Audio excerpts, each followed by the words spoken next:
Buddhist nation's countryside. It has been said that King Devanayam Tissa is the main culprit in starting this tradition of building these great structures for the greater glory of the religion. Three of the most beautiful and most important monuments of the Buddhist religion in Sri Lanka were constructed by Devanayam Tissa during his reign. After Mahinda preached the Kula Hat Hip Adupama Sutta, he stayed as a guest of King Devanayam Tissa, and soon expressed the desire to see the Buddha in the form of a stupa. King Devanayam Tissa agreed, but only if they could get hold of a proper relic, so they requested from India the right collarbone of the Buddha. After receiving the collarbone, they enshrined it in the Tuparama Dagaba, built just outside the walls of Anuradhapura. The Tuparama became the first Buddhist place of worship in Sri Lanka. It was a place where the followers of Buddha could give expressions of their devotion. The Tuparama is still located in Anuradhapura and is considered the most beautiful of all Dagabas in Sri Lanka.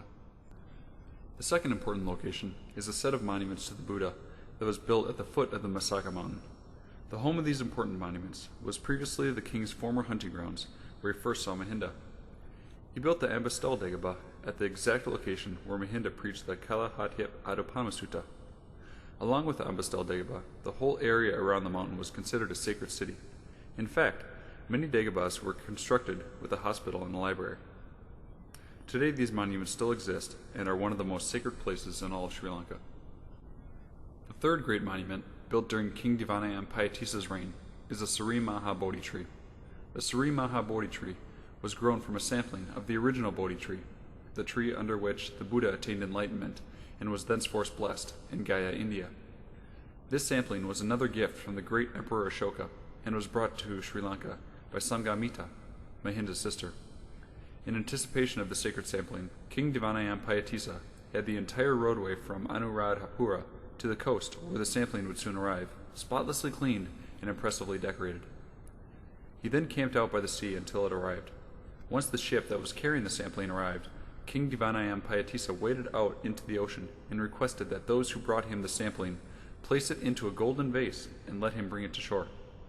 After 10 days of religious ceremonies, the sample was taken to Anuradhapura, where it was planted and still lives today as the oldest tree in the world. King Devanayam Tissa was one of the most important rulers of early Sri Lanka. His conversion to Buddhism set the kingdom of the island down a religious and cultural path that changed Sri Lanka forever. Even today, you can walk through the country of Sri Lanka and see constant reminders of his influence on the country, whether it be the Tuparama Dagaba or the Ambastal Dagaba, where people meditate and worship every day, the Sri Maha Bodhi tree, where people come all over the world to see the world's oldest tree, or simply the millions of Buddhist citizens that walk down the streets every day. One can rest assured that if King Devanayam Tissa did not take refuge in the Triple Gem, life itself would be very different in Sri Lanka.